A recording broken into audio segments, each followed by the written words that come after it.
என்னாச்சுமா? சார் பேர் சொன்னது அப்படியே சைலண்ட் ஆயிட்ட? சொந்த அப்பாவை அப்பான்னு கூப்பிடாம சார்னு கூப்பிட்டு இருக்கேம்மா. நீ மேடம் மேடம்னு சொல்றது உன் சொந்த பாட்டிய. நீ அந்த குடும்பத்தோட வாரிசு அன்பரசி. இதெல்லாம் நான் உன்கிட்ட எப்படி சொல்லுவேன்? ஹலோ அம்மா, அம்மா லைன்ல இருக்கியாமா? அன்பு இல்லம்மா, உன்னை நல்லா பாத்துக்கிறாங்கன்னு சொன்னியா? அதான் அவங்க நீண்ட ஆயுளோட நல்லா இருக்கணும்னு மனசார வேண்டிட்டு இருந்தம்மா. ஆனா பாவமா சார், அவரோட செகண்ட் ஒய்ஃபும் அவரோட பொண்ணும் சாருக்கும் மேடமுக்கும் எப்பவும் தொல்லை கொடுத்துட்டே இருப்பாங்க. இவ்ளோ சொத்து சுகம் இருந்தும் குடும்பத்துல நிம்மதி இல்லையேன்னு அவங்க 2 பேரும் ரொம்ப கவலைப்படுறாங்கம்மா. அம்மாவும் பொண்ணும் ரொம்ப பொல்லாதவங்கம்மா.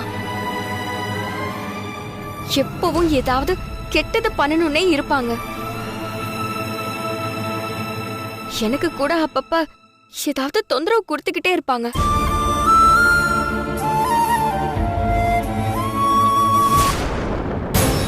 ஆமா, இந்த அன்பரசி வேற மொட்டை மாடிக்கு போனவ எப்ப வேணாலும் வந்து தொலைச்சிருவா. அதுக்குள்ள நகை எடுத்துக்கிட்டு எஸ்கேப் ஆகணும்.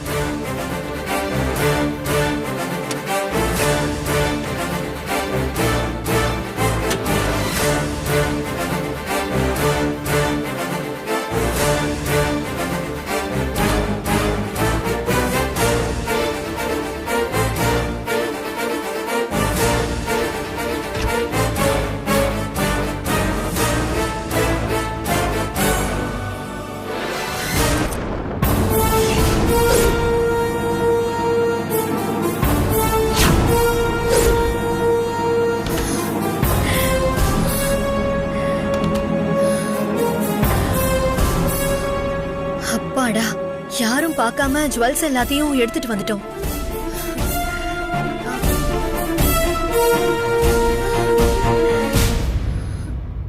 அம்மா, சாரோட ஃபர்ஸ்ட் ஒய்ஃப் வந்தா இவங்களுக்கு இடைஞ்சலா இருக்கும்னு இவங்க என்னென்ன வேலை பார்த்திருக்காங்க தெரியுமா? ஃபர்ஸ்ட் ஒய்ஃப பத்தி தெரிஞ்ச ஒருத்தர் சார் கிட்ட சொல்ல சென்னைக்கு வந்திருக்காரு.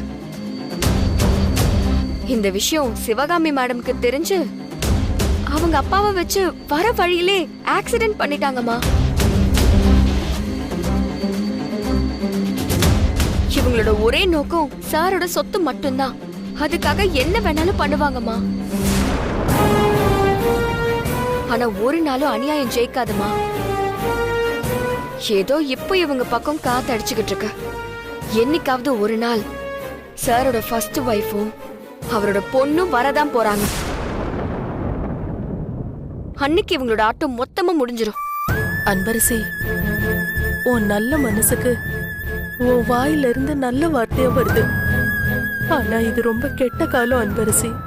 இங்கெல்லாம் நல்லவங்க வாழறதே கஷ்டம். நீ நல்லா வாழ்வாங்கன்னு வேற சொல்ற.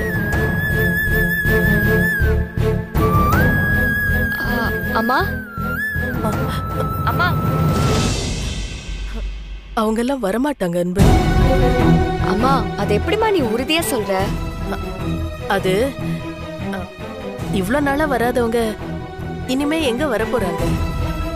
அது மட்டும் இல்லாம சிவகாமியும் அவங்க அப்பாவும் அவங்கள கொலை பண்ற அளவுக்கு அவ்வளோ வெறியா இருக்காங்கன்னு வேற சொல்ற. நமக்கு தெரிஞ்சிருக்கிற மாதிரியே அவங்களுக்கும் தெரிஞ்சிருக்கும் இல்லம்மா. சொந்த பந்தத்தோட சேர்ந்து வாழறது சந்தோஷம்தான். அதுக்குன்னு உயிரை பணைய வைக்க முடியாதுல்ல. ஐயோ அம்மா, என்னம்மா பேசுற நீ? இவங்களுக்கெல்லாம் பயந்து உறவை விட்டு கொடுக்க முடியுமா? சாரு மேடமும் நல்லவங்க. அவங்களுக்கு கூடிய சீக்கிரமே நல்லது நடக்கும். நான் கும்பிடுற முருகன் அத கண்டிப்பா நடத்தி வைப்பான். நீ வேணா பாரு. நீ அவங்கள விட்டு கொடுக்காம பேசுறதும் அவங்க உன் மேல பாசமா இருக்கிறதையும் பார்க்கும்போது எனக்கு சந்தோஷமா இருக்கு.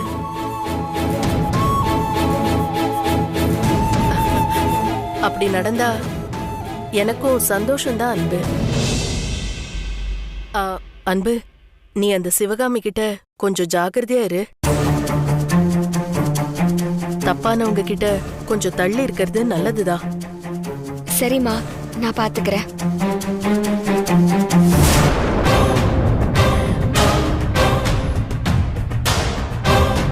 இந்த பட்டு புடவை நகையெல்லாம் போட்டுக்கிட்டு இளவரசி மாதிரி உங்க முன்னாடி வந்து நிக்க போற விஸ்வா, இதோ உங்களுக்கும் இருக்கு. நீங்க இந்த பட்டு வேட்டி சட்டையில மாப்பிள்ளையா வந்து என் பக்கத்துல உட்காந்து ஐயோ என் கழுத்துல தாலி கட்ட போறீங்க. என்ன ஃபர்ஸ்ட் கொஞ்சம் முரண்டு பிடிப்பீங்க, கல்யாணம் பண்ணலனா அன்பரசிய கொன்னுடுவேன்னு மிரட்டினா ஆட்டோமேட்டிக்கா என் வழிக்கு வர போறீங்க. நாளைக்கு காலையில நமக்கு கல்யாணம். நாளைக்கு நைட்டு ஐயோ நினைச்சு பார்க்கும்போதே இப்பவே வெக்கமா வருது எனக்கு.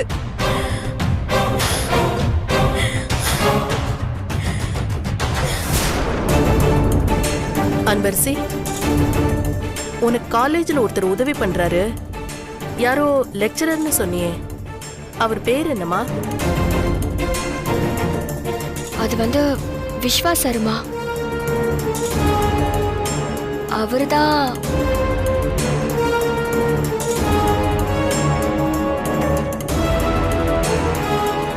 அன்பு, ஏதோ அவருன்னு சொல்லிட்டு பாதியிலே நிறுத்திட்ட, என்னாச்சு? அது வந்து அவர்தாம்மா விஸ்வா சார். எனக்கு காலேஜ்ல நிறைய ஹெல்ப் பண்ணிருக்காரு. நான் ஸ்போர்ட்ஸ்ல ஃபர்ஸ்ட் வந்ததுக்கெல்லாம் அவர் பெரிய சப்போர்ட்டா இருந்திருக்காரு. அம்மா, என்னம்மா திடீர்னு அவரை பத்தி கேக்குறீங்க? அன்பரசிக்கு ஒரு வரன் வந்திருக்கு.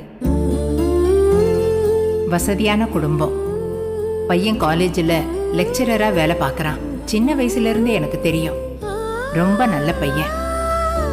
எல்லா வகையிலையும் அன்பரசிக்கு பொருத்தமாக இருப்பான்.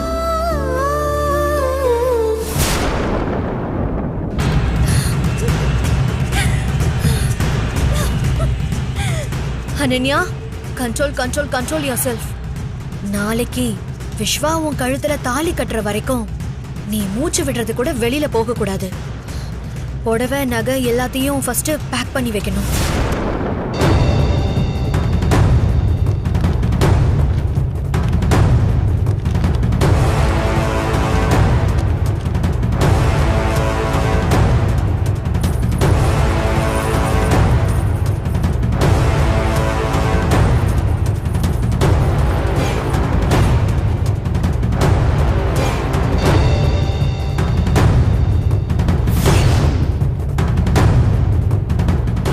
ஒண்ணுதான் இருக்கு. ஒருவேளை வர வழியில மிஸ் பண்ணிட்டேனா? ஐயோ, யாராவது பார்த்துட்டா பெரிய பிரச்சனை ஆயிடுமே. நீ முன்னாடி ஒருத்தர் காலேஜ்ல உதவி பண்றாருன்னு சொன்னது ஞாபகம் வந்துச்சு, அதனாலதான் கேட்டேன். நீதான் அவரை பார்த்திருக்கேமா, மறந்துட்டியா? நாம ஊர்ல இருக்கிறப்போ என்ன காலேஜுக்கு படிக்க அனுப்ப சொல்லி உன்கிட்ட ஒருத்தர் கேட்டாரு, அவருதாமா.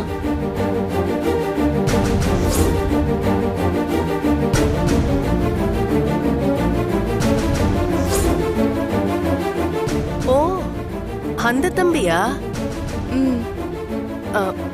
சரிம்மா, உன்கிட்ட பேசணும் போல இருந்துச்சு, அதான் ஃபோன் பண்ண. சரி, டைம் ஆகுது, நீ போய் தூங்கு. சரிம்மா, என்னை பத்தி கவலைப்படாம டைமுக்கு சாப்பிட்டு தூங்குமா. நான் இங்க பாதுகாப்பா இருக்கேன். பாய்மா. சரிம்மா.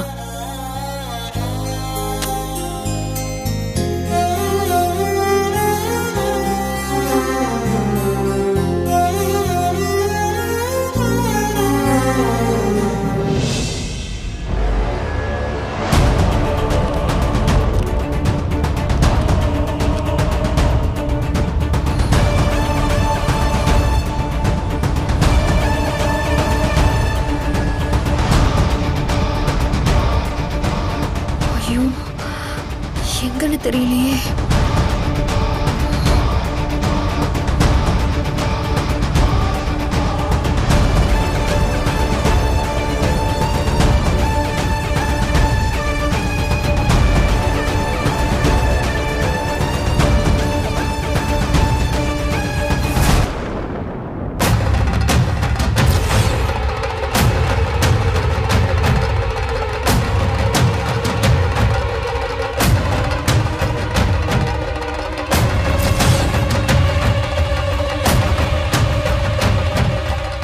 இது என்ன கம்மல் இங்க கிடக்குது? யாருதான் இருக்கும்?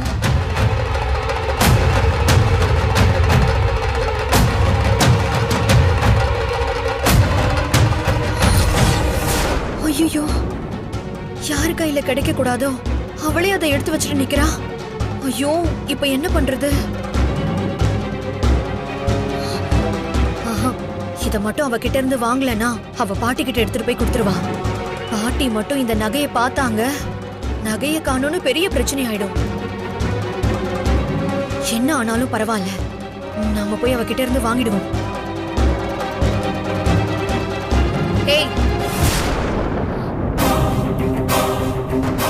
இது ஏன் கம்மல் கொடு. எங்க தொலைச்சன்னு தெரியாம நான் எல்லா இடத்துலயும் தேடிக்கிட்டு இருக்கேன். நீ எடுத்து வச்சிருக்கியா? எதுக்கு இப்படி அடுத்தவங்க பொருளுக்கெல்லாம் அலைஞ்சிட்டு இருக்க? சீ.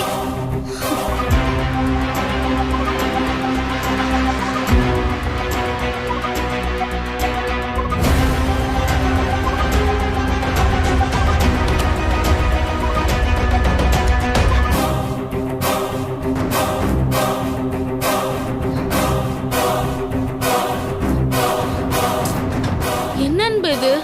இந்த நேரத்துல தூங்காம எங்க போயிட்டு வர? விஸ்வாசர் காணாம போனதுல இருந்து நீ சரியா சாப்பிடாம தூங்காம பித்து பிடிச்சவ மாதிரி அலைஞ்சுகிட்டு இருக்க. நீ ஒன்னும் கவலைப்படாத அன்பு. விஸ்வாசர் எங்கேயும் போயிருக்க மாட்டாரு. நாளைக்கு காலையில வீட்டுக்கு வந்துட்டாருன்னு நியூஸ் வரும் பாரு. சரி மஞ்சு, நீ படுத்து தூங்கு. நீயும் வந்து படு அன்பு. ஏன் உடம்ப கெடுத்துக்கிற? சரி மஞ்சு. சீக்கிரம் வந்து படு.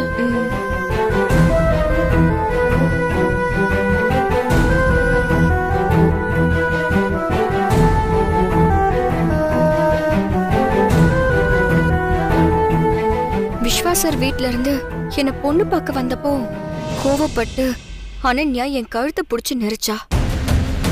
அன்னைக்கு விஸ்வாசர் என்ன பார்த்துட்டு போகும்போது அனன்யா வெளியில அவர்கிட்ட பேசினா.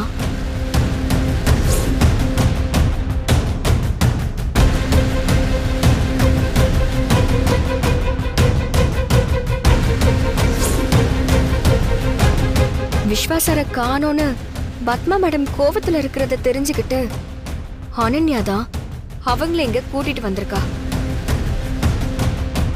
இப்போ மொட்டை மாடியில யார்கிட்டயோ போன்ல பேசினவ என்ன பார்த்ததும் பதட்டமானா.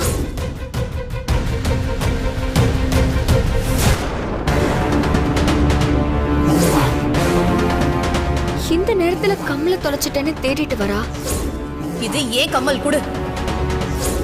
லெட்டர்ல இருந்த கையெழுத்து விஸ்வாசாரோடதே இல்ல.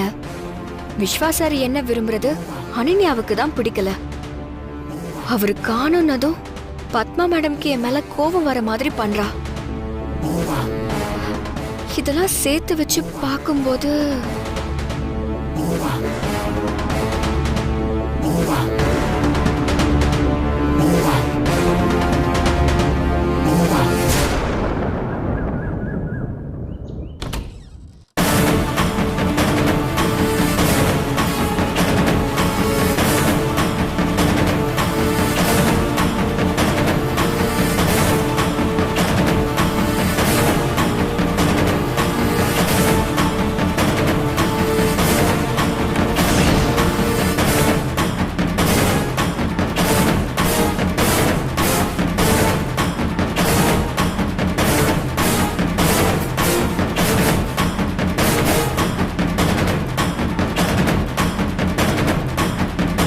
இந்த நேரத்துல பட்டு புடவை நகைன்னு கல்யாண பொண்ணு மாதிரி மேக்கப் போட்டுட்டு எங்க போறா?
வேலை யாரும் நம்மள பார்க்கல.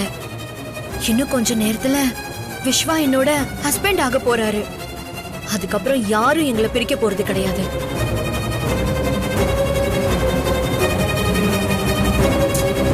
நாம என்ன பண்ணாலும் நமக்கு சப்போர்ட்டிவா இருந்தது அம்மாதான். அவங்க கிட்ட ஒரு வார்த்தை கூட சொல்லாம போறதுதான் கஷ்டமா இருக்கு.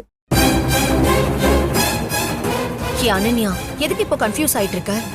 கல்யாணம் முடிஞ்சு மாலையும் கழுத்துமா வந்து நின்னா அம்மா என்ன ஆசீர்வாதம் பண்ண மாட்டேன்னு நான் சொல்ல போறாங்க?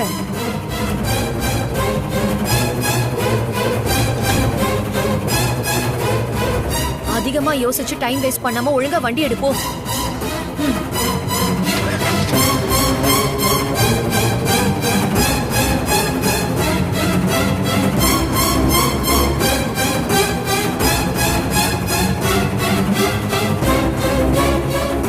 கண்டிப்பா விஸ்வா சார் மிஸ் ஆனதுக்கும் அனன்யாவுக்கும் ஏதோ சம்பந்தம் இருக்கு.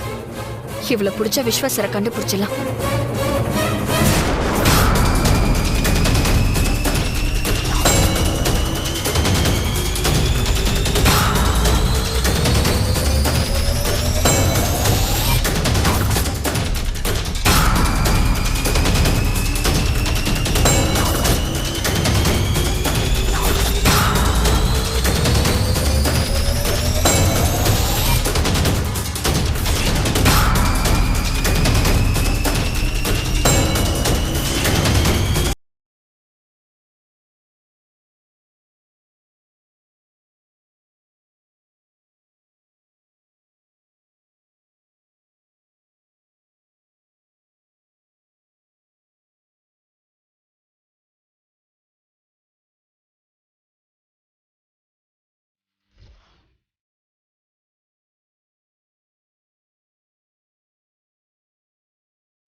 இவ்வளவு தூரம் ஃபாலோ பண்ணிட்டு வந்து இங்க வந்து மிஸ் பண்ணிட்டேனே. அனன்யாவை வச்சு விஸ்வா சாரை கண்டுபிடிச்சலாம் நினைச்சா இப்படி ஆயிடுச்சு. எங்க போயிருப்பா?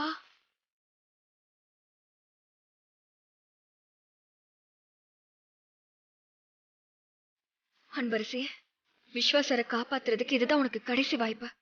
சரியா யோசி, சரியா யோசி. அனன்யா எந்த பக்கம் போனா? உன் மனசு என்ன சொல்லுதோ அதை கேளு. அந்த பக்கம் போ. கண்டிப்பா விஸ்வா சார் அங்கதான் இருப்பாரு. நல்ல யோசி.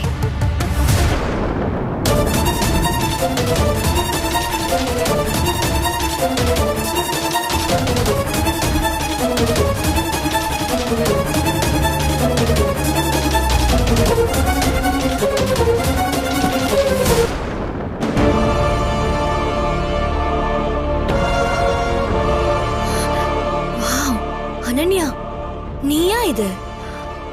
கல்யாண கெட்டப்ல இவ்ளோ அழகா இருக்க.